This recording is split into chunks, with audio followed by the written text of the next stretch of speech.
आपलं सगळ्यांचं स्वागत आहे.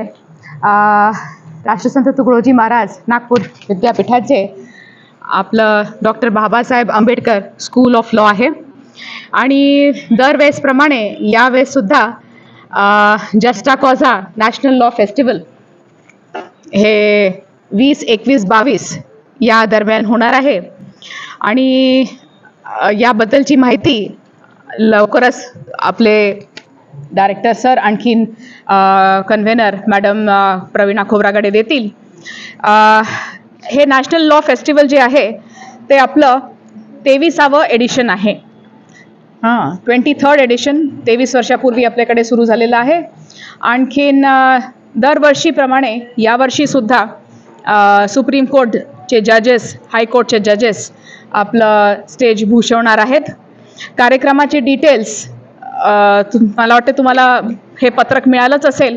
माहिती आम्ही सुद्धा देऊ, तरी पत्रक अवश्य ठेवा आणि त्यासोबत प्रत्येक कार्यक्रमाला या अशी आमची इच्छा आहे, आणखीन रिक्वेस्टसुद्धा आहे.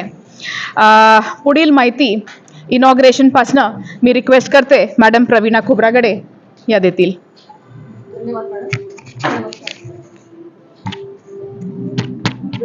दरवर्षीप्रमाणे आपण यंदाही जस्टा कॉझा नॅशनल लॉ फेस्टिवल हे ऑर्गनाईज करत आहे आणि त्याच्या डेट्स आहे 20, 21, 22 मार्च ऑफ 2026. हा आपला फ्लॅगशिप प्रोग्राम आहे ज्याच्यासाठी देशभरातले सगळे कॉलेजेस त्याची वाट बघत असतात की जस्टा कॉझा केव्हा डिक्लेअर होतो. तर ह्या वर्षी आपण जस्टा कॉझामध्ये वेगवेगळ्या इव्हेंट्स जे आपण घेतो त्याच्यामध्ये national moot court competition, national trial advocacy competition, national debate competition, national youth parliament आणि नॅशनल यूथ कॉन्क्लेव्ह, ज्याला आपण एक स्पेसिफिक सुंदर नाव दिलं आहे, that is a Nagpur dialogue. त्या व्यतिरिक्त आपली एक जस्टा कॉझामध्ये लेक्चर सिरीज चालतं आणि आपल्याच कळवण्यात मला फार आनंद होत आहे की ही जस्टा कॉझा लेक्चर सिरीज दरवर्षीप्रमाणे ज्याच्यामध्ये आपल्याकडे गेस्ट स्पीकर म्हणून सुप्रीम कोर्ट जजेस येतात आणि यंदाही यावर्षी पण जस्टिस अभय ओक साहेब आपल्याकडे ही गेस्ट लेक्चर सिरीज ज्याचा विषय आहे gender equality and the inclusivity, तर याच्यावर त्यांचं भाष्य होणार आहे. तर इनॉग्रेशन आपण एक फॉर्मल इनॉग्रेशन ओपनिंग सेरेमनी पासून आपण समजा 20ला चालू केलं, तर त्या अगोदर यूथ पार्लमेंट आणि नॅशनल डिबेट कॉम्पिटिशनचं आपण एक ओपनिंग सेरेमनी घेणार आहे ज्याच्यामध्ये आपले वित्त मिनिस्टर ॲडव्होकेट आशिष जयस्वाल हे राहणार आहेत. त्याशिवाय मॅडम नीता ठाकरे महापौर आपल्याकडे येणार आहेत पाहुणे म्हणून. शिवाय त्याच्यानंतर आपलं जे मेन इनॉग्रल फंक्शन आहे जे आपले संध्याकाळी 4:30 वाजता आहे, त्याच्यामध्ये इनॉग्रेशनला जस्टिस ओक्स आहे आणि त्याच्यानंतर आपले ॲडमिनिस्ट्रेटिव्ह जज ऑफ हायकोर्ट जस्टिस किलोर साहेब हे गेस्ट ऑफ ऑनर म्हणून राहणार आहेत. त्या व्यतिरिक्त ह्याच दिवशी ट्रायल ॲडव्होकसीचे पण जे राऊंड्स असतात, प्रिलिमिनरी राऊंड्स, ते पण चालू होणार आहे. तर हे सगळे इव्हेंट्स आपल्या प्रिमायसेसमध्ये घडणार आहे. त्या व्यतिरिक्त जसं इनॉग्रल फंक्शन आपलं ह्या प्रिमायसेसमध्ये होत आहे, पण व्हॅलिडिक्टरी आपण कॉन्व्होकेशन हॉल ॲडमिनिस्ट्रेटिव्ह बिल्डिंग हराजबाग तिथे आपण कॉन्व्होकेशन घेत असतो दरवर्षी. तर यंदा पण आपलं व्हॅलिडिक्टरी फंक्शन तिथेच आहे. व्हॅलिडिक्टरी फंक्शनला आपल्याकडे सिरपुरकर साहेब, जस्टिस सिरपुरकर, फॉर्मर जज सुप्रीम कोर्ट ऑफ इंडिया, हे आपल्याला प्रमुख पाहुणे म्हणून लागले आहे. आणि त्याशिवाय सिटिंग हायकोर्ट जज जस्टिस नंदेश देशपांडे हे आपल्याकडे पाहुणे म्हणून येणार आहे. तर ह्या व्यतिरिक्त throughout 3 days we are having these many programs which are running in the rounds and the semi-final round, final rounds. तसेच डिबेट कॉम्पिटिशन पण प्रायमरी राऊंड आणि त्याच्यानंतर फिल्टर होऊन मग आपल्याला फायनल राऊंडमध्ये विद्यार्थी मिळणार आहे. तर ह्यामध्ये आता ह्या सगळ्या इव्हेंट्समध्ये कॉम्पिटिशनमध्ये पार्टिसिपेट करण्याला आपल्याला देशभरातून छान रिस्पॉन्स आलेला आहे, ज्याच्यामध्ये राऊंड अबाउट पार्लमेंटसाठी तर 110 रजिस्ट्रेशन आलेले आहेत, डिबेटमध्ये 40 रजिस्ट्रेशन आणि मोर अशा रजिस्ट्रेशन झालेले आहेत. मूव कोर्ट कॉम्पिटिशनमध्ये 20 आणि ट्रायलमध्ये 30 असे प्रकारचे ते कॉम्पिटिशन्स पूर्ण देशभरातून आपल्याला प्राप्त झालेले आहेत. तर ह्या पूर्ण 3 दिवसात बाकीच्या जे इव्हेंट चालणार आहे त्याची माहिती आपल्याला डायरेक्टर सर देतील आहे. पण फॉर दिस आम्हाला एवढीच विनंती आहे की दरवर्षी तुम्ही ह्या इव्हेंटला जी प्रसिद्धी देता आणि जे इव्हेंट्स आमच्याकडे होतात त्याला आपल्याला नेहमीच कोऑपरेशन मिळतं आहे. तर यंदाही आम्ही त्याच कोऑपरेशनची अपेक्षा करतो आहे. धन्यवाद. बाकीचं आपण डायरेक्टर साहेबांचे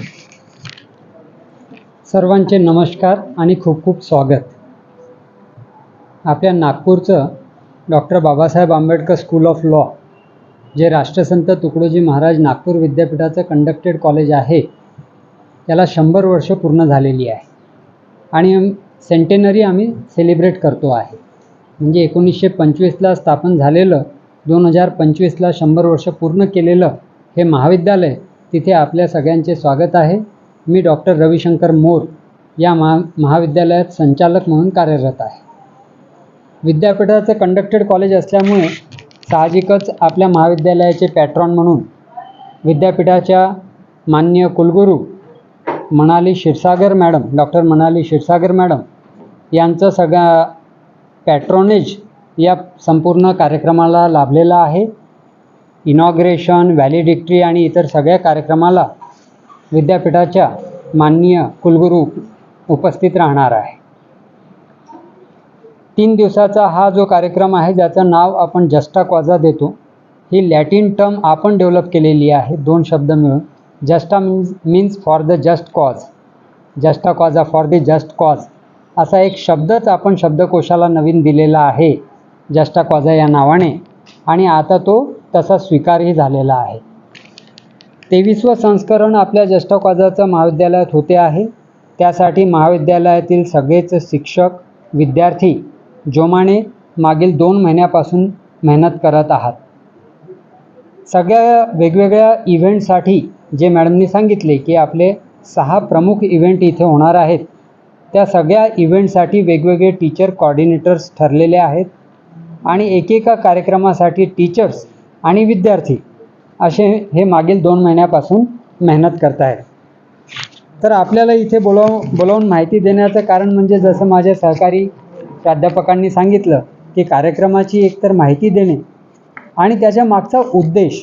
माहिती तर कागदावरून कळेल, पण उद्देश आम्हाला आपल्याला विगत करून द्यायचा आहे की हे सगळे ॲकॅडमिक ॲक्टिव्हिटी करण्यामागचा उद्देश विद्यार्थ्यांना राष्ट्रीय पातळीवर एक्सपोजर देणे, म्हणजे आपल्या महाविद्यालयातील विद्यार्थ्यांना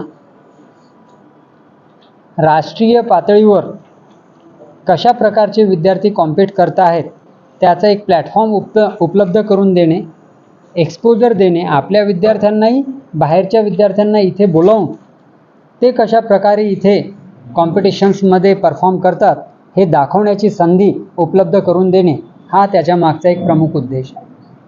दुसरा प्रमुख उद्देश याचा मागे असतो की जे काही राष्ट्रीय मुद्दे आहेत, जे विधीशी संबंधित आहे, लॉशी संबंधित आहे, तिथे विद्यार्थ्यांमध्ये त्याबद्दलची जागरूकता आणि त्यांचे विचार, प्रखर विचार इथे मांडण्यासाठी संधी उपलब्ध करून देणे. जे आपले 6 इव्हेंट आहेत त्यात नॅशनल मूट कोर्ट कॉम्पिटिशन, तर मूट कोर्टमध्ये जवळपास 50 कॉलेजेसचे टीम फिल्टर होऊन 16 टीम्स फायनल आपण इथे स्वीकारतो. कारण की एक टीम परफॉर्म करायला वेळ लागतो. 2 दिवस हे सगळे कॉम्पिटिशन सुरू राहते. वेगवेगळे क्लासरूम हे मूट कोर्ट रूममध्ये कन्वर्ट करतो आम्ही आणि इथे 4 कोर्टरूम्स तयार करतो मूट कोर्ट कॉम्पिटिशनसाठी. सतत पहिल्या दिवशी प्रिलिमरी, दुसऱ्या दिवशी क्वार्टर फायनल आणि तिसऱ्या दिवशी फायनल, अशी ही सगळी कॉम्पिटिशन 3 दिवस चालते. त्याच स्वरूपाची नॅशनल ट्रायल ॲडव्होकेसी.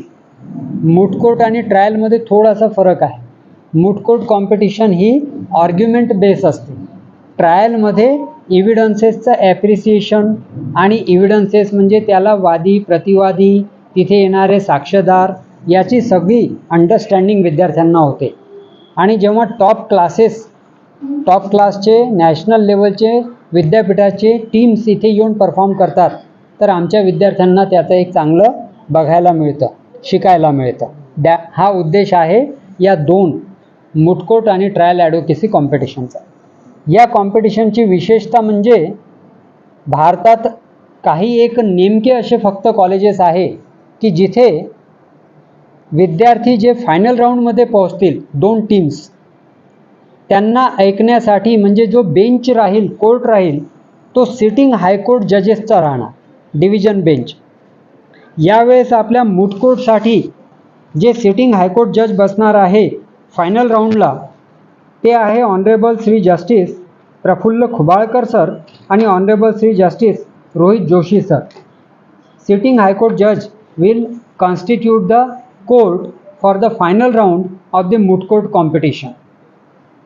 आणि या सगळ्या कॉम्पिटिशनचे टीचर कोऑर्डिनेटर आहे ॲडव्होकेट विद्या नाईक मॅडम. त्यांच्यासोबत विद्यार्थीसुद्धा या कोऑर्डिनेटिंग टीममध्ये आहेत. त्याचप्रमाणे ट्रायल ॲडव्होकेसीसाठी सुद्धा final round will constitute of the court having the sitting high court जजेस lordship honourable Shrimati justice Nivedita Mehta आणि honourable Shri justice Raj Wakode will comprise the bench for the national trial advocacy final round. Imagine students are arguing before sitting high court जजेस. तर अशी opportunity, unique opportunity हे महाविद्यालय विद्यार्थ्यांना देत असतं. त्याचबरोबर आपलं तिसरं जे आहे नॅशनल डिबेट कॉम्पिटिशन, त्यालासुद्धा राष्ट्रीय स्वरूप प्राप्त झालेलं आहे. वर्षानुवर्षे आपण जे विषय तिथे ठेवतो, एक नॅशनल आणि एक इंटरनॅशनल विषय ठेवतो. यावर्षी नॅशनल विषयामध्ये आपण डिबेट स्पार्क केलेला आहे regulating OTT platforms is in the interest of the youth. आणि तोच विषय आपण एक बिल तयार करून की भारत सरकारने असं बिल लोकसभेमध्ये पास करावं म्हणून पार्लमेंटमध्ये दिलेला. आणि डिबेटचा फायनल राऊंड जो आहे तो आहे इंटरनॅशनल विषय, म्हणजेच whether international agencies and authorities have failed in preventing wars. म्हणजे जगात युद्ध टाळण्यामध्ये जागतिक संस्था फेल झाल्या आहेत का याच्यावर डिबेट होणार आहे. म्हणजे विषय जे निवडल्या जातात ते विद्यार्थ्यांमध्ये विचारांना चालना देण्यासाठी निवडले जातात. नुसती कॉम्पिटिशन घेणे एवढाच उद्देश नाही आहे, तर याच्या मागचे उद्देश जे आहे ते विचारांवर गहन चर्चा झाली पाहिजे असे राष्ट्रीय आणि आंतरराष्ट्रीय विषयावर नॅशनल डिबेटसुद्धा इथे होत असते. चौथी कॉम्पिटिशन म्हणजे नॅशनल यूथ पार्लमेंट. ही सुद्धा आता आपली एक भारतभर प्रसिद्ध झालेली पार्लमेंट झालेली आहे. कारण की दरवर्षी आता आपल्याला महाराष्ट्र सरकारच्या सहयोगाने विधान भवन व्हेन्यू म्हणून लाभत असतं. म्हणजे सगळ्या ज्या बाहेरच्या टीम आलेल्या आहेत, जवळपास 50 कॉलेजेस बाहेरचे आहेत, 150 विद्यार्थ्यांची राहण्याची सोय आपण 3 दिवसासाठी करतो. आणि हे सगळे विद्यार्थी वेगवेगळ्या कॉम्पिटिशनसाठी येतात. त्यात दिल्लीपासून टीम आहे, UPची मथुराची टीम आहे, नंतर नोएडाची टीम आहे, बेंगलोरची आहे, मणिपूरची टीम आहे. महाराष्ट्रात तर सगळेच आहेत, म्हणजे मुंबई, पुणे, संभाजीनगर, औरंगाबाद ज्याला आपण म्हणतो. त्याच्यानंतर विदर्भातील अकोला, अमरावती, वर्धा, गोंदिया हे तर आपले येतातच. तर अशा प्रकारे एक चांगला प्लॅटफॉर्म, म्हणजे सगळं जे एकंदरीत रजिस्ट्रेशन झालेलं आहे ते 200 वेगवेगळ्या महाविद्यालयाचं सगळ्या कॉम्पिटिशनमध्ये झालेलं आहे. म्हणजे नॉर्थ टू साऊथ आणि ईस्ट टू वेस्ट, गुजरातपासून तर मणिपूरपर्यंत अशा प्रकारे पार्लमेंटसाठी मोठ्या प्रमाणात उत्साह पार्टिसिपंटमध्ये दिसतो आहे. विधान भवनामध्ये ही कॉम्पिटिशन होणार आहे. त्यानंतर जस्टा कॉजा गेस्ट लेक्चरसाठी मॅडमनी सांगितल्याप्रमाणे ऑनरेबल श्री जस्टिस अभय ओका हे सुप्रीम कोर्टमधून नुकतेच रिटायर्ड झालेले आहेत, त्यांचं इथे व्याख्यान होणार आहे. आणि नॅशनल यूथ कॉन्क्लेव्ह हा आपण मागच्या 2 वर्षापासून सुरू केलेला आहे. कॉन्क्लेव्हमध्ये नामांकित व्यक्तींना बोलावून त्यांच्या जीवनावर मोटिवेशनल अशी चर्चा करणे आणि राष्ट्रीय विषयांवर त्यांचे विचार ऐकून घेणे हा त्याच्या मागचा उद्देश आहे, जेणेकरून आमच्या विद्यार्थ्यांना मोटिवेशन मिळेल.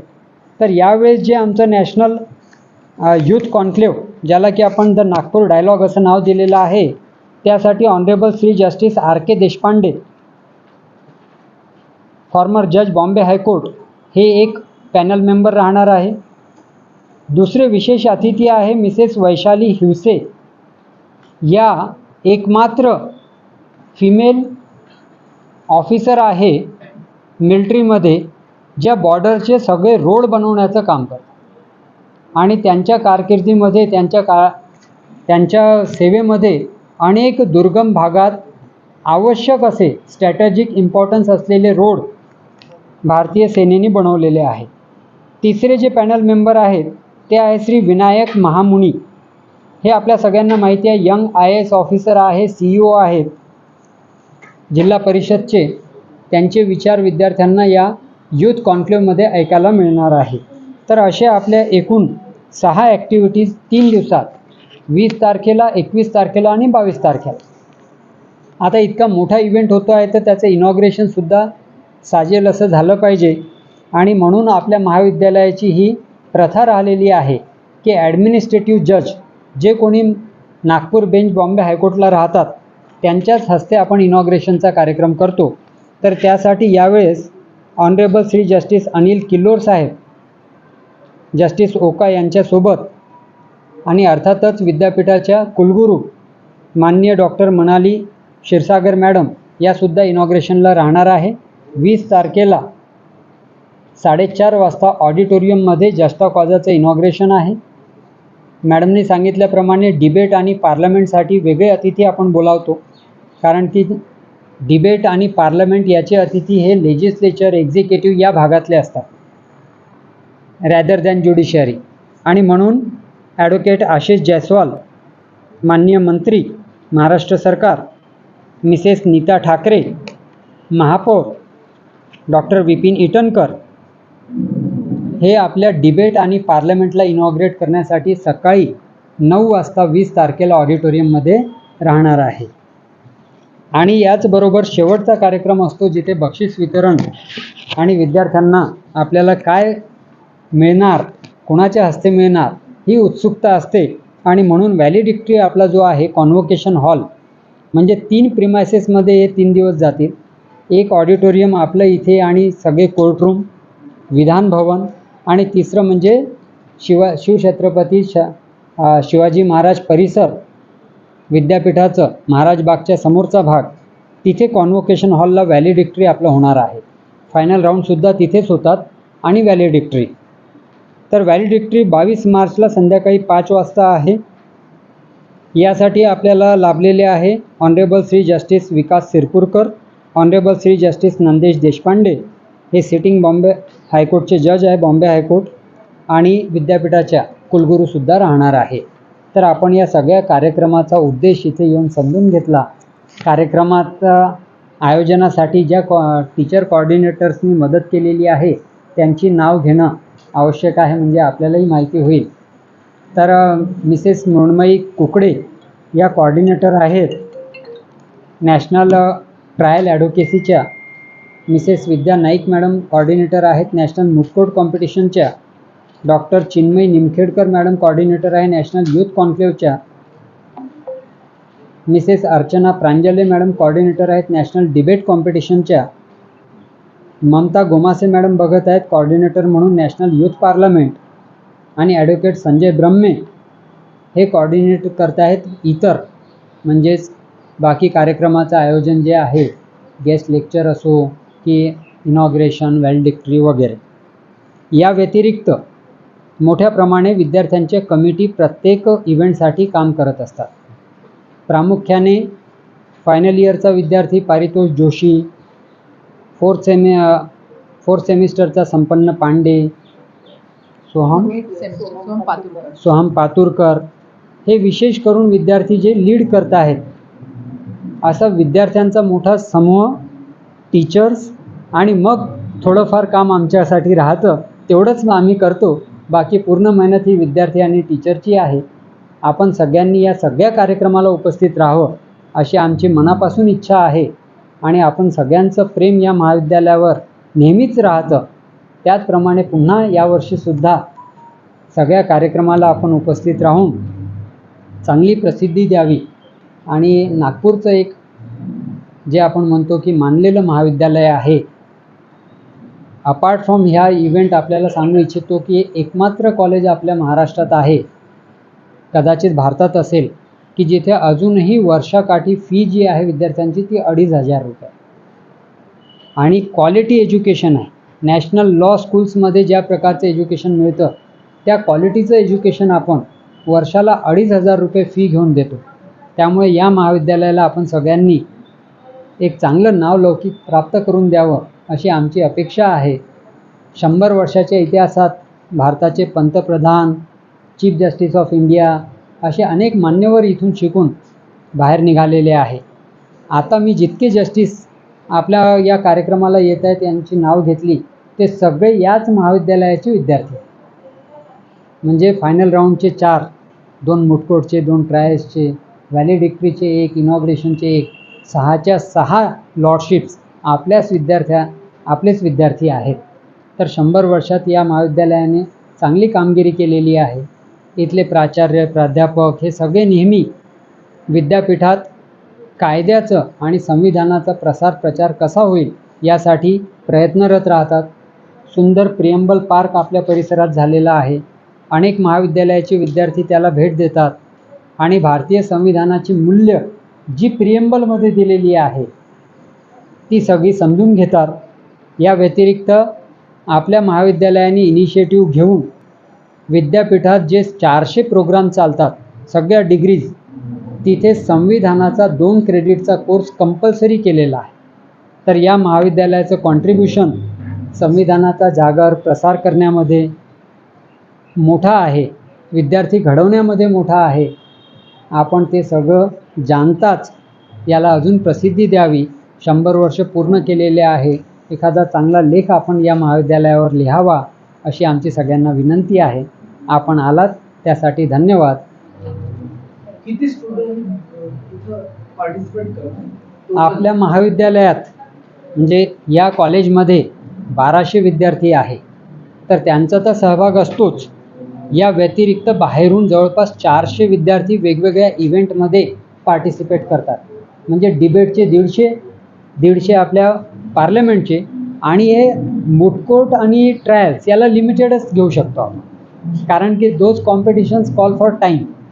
तिथे असं म्हणजे मास कॉम्पिटिशन नाही होऊ शकत आणि म्हणून त्याचे 100 आहे.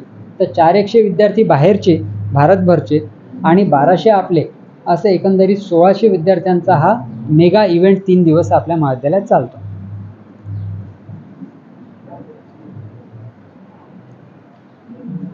विद्यार्थ्यांना राहण्याची सोय आम्ही करतो. एकदम नॉमिनल फीस असते रजिस्ट्रेशनची. 1 दिवस आधी आणि 1 दिवस नंतर असं 5 दिवसाचं त्यांचं राहण्याची सोय केली जाते. हो हो, नॅशनल लॉ स्कूलचे आहे आपल्याकडे विद्यार्थ्यांचं रजिस्ट्रेशन झालेलं. म्हणजे नॅशनल लॉ स्कूल बँगलोरचे आहे आपल्याकडे टीम्स, गुजरातचे आहे. हो, 23 वर्ष आहे, तर मागच्या 22 वर्षापेक्षा हे वर्ष कसं वेगळं? आता सेंटेनरी पूर्ण केलेली आहे आम्ही, त्यामुळे आम्हाला एक ती सोनेरी किनार लागलेली आहे की 100 वर्षाचा इतिहास आणि तो आज आपण साजरा करतो आहे. आणि म्हणून आम्ही आमचे जे ॲल्युमनाय आहे त्यांना जास्तीत जास्त बोलावण्याचा प्रयत्न केला. दरवर्षी लॉर्डशिप्स येतात, परंतु लॉर्डशिप काही आपले विद्यार्थी असतात, काही बाहेरचे असतात. यावर्षी विशेष करून की महाविद्यालयातून जे पासआउट आहेत त्या सगळ्यांना इथे बोलावण्याचा वर्षभर प्रयत्न राहणार आहे. तर या जस्ट कॉजामध्ये सुद्धा ते एक विशेष राहणार आहे. जवळपास 100 गेस्ट लिस्ट असते आपली. आता तुम्ही म्हणाल 100ची कुठे आहे ती, तर जितके मुटकोट्स असतात ना प्रत्येक राऊंडमध्ये 2 आणि ते सगळे आम्ही आपले विद्यार्थीच बोलावणार. मग 15 वर्षाचे अनुभव असलेले, 20 वर्षाचे असलेले आता सेमीफायनल राऊंडसाठी गव्हर्नमेंट प्लीडर देवेंद्र चव्हाण राहणार, दुसरे सिनियर काउन्सिल अक्षय नाईक राहणार.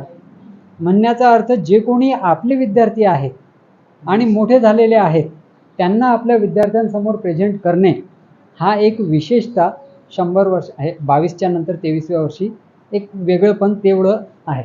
बाकी एआयचा उपयोग लॉ मध्ये पण येतोय, काही हो. ऍक्ट्स पण आलेले आहेत. हो. तुम्ही कोर्समध्ये करिक्युलम मध्ये त्याला ध्यान द्यायचं आहे. अजूनपर्यंत आलेलं नाही आहे. यावर्षी आपण मार्केटमध्ये अवेलेबल आहे, इंटरनेटवर अवेलेबल आहे. नाही, ॲप आहे आमच्याकडे पण, परंतु करिक्युलममध्ये त्याच्याबद्दलचा अभ्यास घेण्यासाठी काहीतरी त्याच्यावरचे रेग्युलेशन्स किंवा त्याच्याबद्दलच्या काही गाईडलाईन्स हे जेव्हापर्यंत येत नाही करिक्युलममध्ये इन्सर्ट करणं कठीण असतं.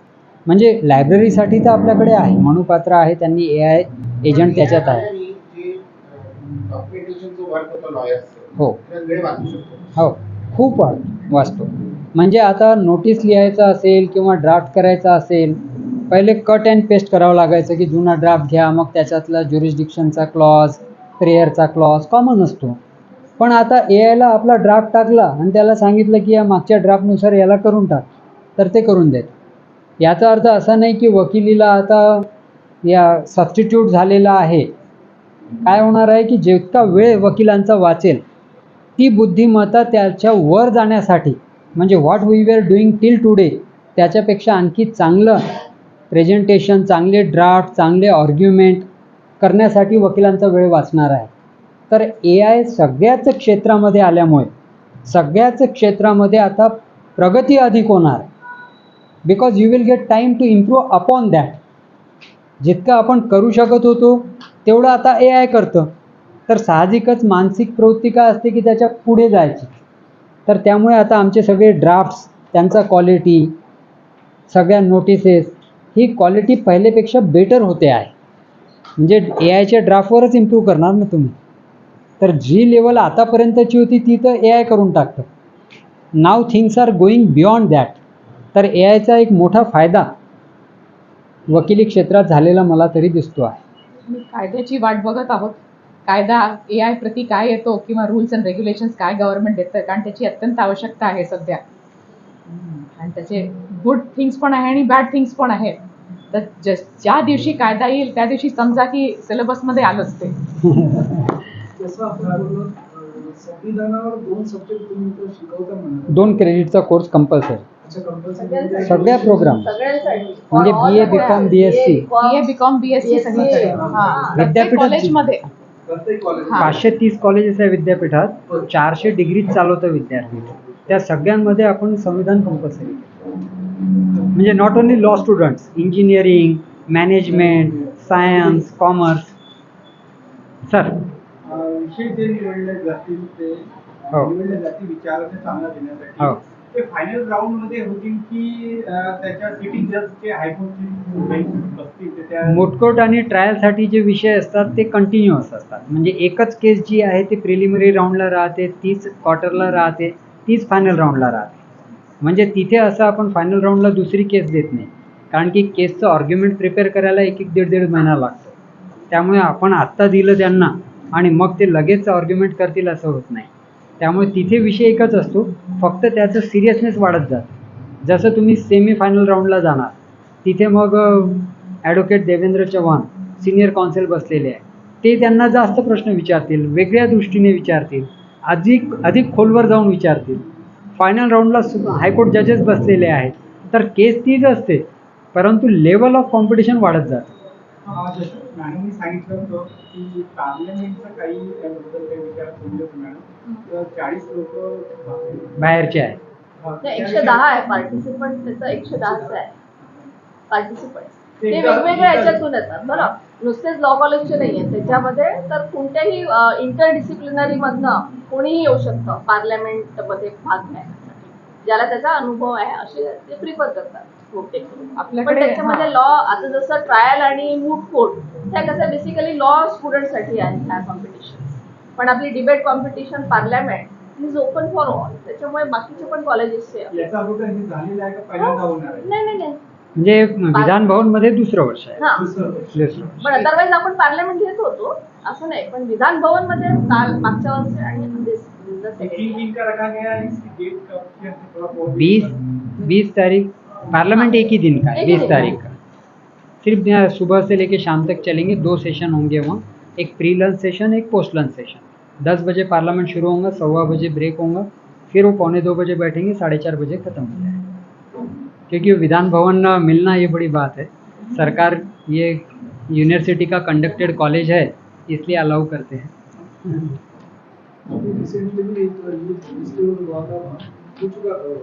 हाँ, एनवायरमेंट। नेशनल इन्वायरमेंट पार्लियामेंट हुआ वहाँ पर। जी जी, अच्छी बात है कि government is pro allowing youth to come and discuss. हाँ, एंट्री राईट नाही आम्हाला आहे, तिथे जे प्रेस गॅलरी आहे वरती तिथे सगळ्यांना बसता येईल, काही प्रॉब्लेम नाही। हा, व्हिडिओ शूटिंगला ते मनाई हा, करतात, हो. म्हणजे हे पॉईंट्स घेऊ शकतो आपण पण हाँ दोनों भी है, यानी जो कंपटीशन ऑर्गेनाइज करने वाली टीम में भी दोनों बच्चे रहते हैं और पार्टिसिपेंट्स में कोई मनाही नहीं है, यानी मूट कोर्ट और ट्रायल दोनों के लिए लॉ का बच्चा चाहिए, दैट्स ऑल। हाँ बिल्कुल, अभी तो जितने IITs है उन्होंने भी अपना लॉ डिपार्टमेंट शुरू कर दिया है, तो there are degree BE LLB, यानी वो 5 साल का BE का प्रोग्राम, 2 साल का लॉ का ऐसा कंबाइन कोर्स करते हैं। तो teams are coming from IITs also, यानी लास्ट ईयर आई थी। तो we have variety of students coming from different institutions, तो वही तो खासियत रहती है, हमारे बच्चों को देखने मिलता है कि हाउ दे आर आर्ग्यूइंग। और हमारा अनुभव ये है कि जजेस केस सुनने के बाद हमको आकर बताते हैं कि इतना सुंदर आर्ग्यूमेंट तो कोर्ट में भी नहीं होता सीनियर काउंसिल्स का, जितना बच्चे प्रिपेयर करके करते हैं। तो they are overwhelm by the performance. Thank you, please सगळ्यांनी स्नॅक्स घ्यावे, Thank you so आमची much. सगळ्यांची इच्छा आहे। आणि वेळोवेळ ही किरण तिवारी मैडम, डॉक्टर किरण तिवारी आपको अपडेट देते रहेंगे। हाँ, हमारे कॉलेज का वो please, देखते हाँ, हैं। हमारे कॉलेज का आप यहीं बैठे रहे तो आपको स्नैक्स मिल जाएंगे। आ जाएंगे। हाँ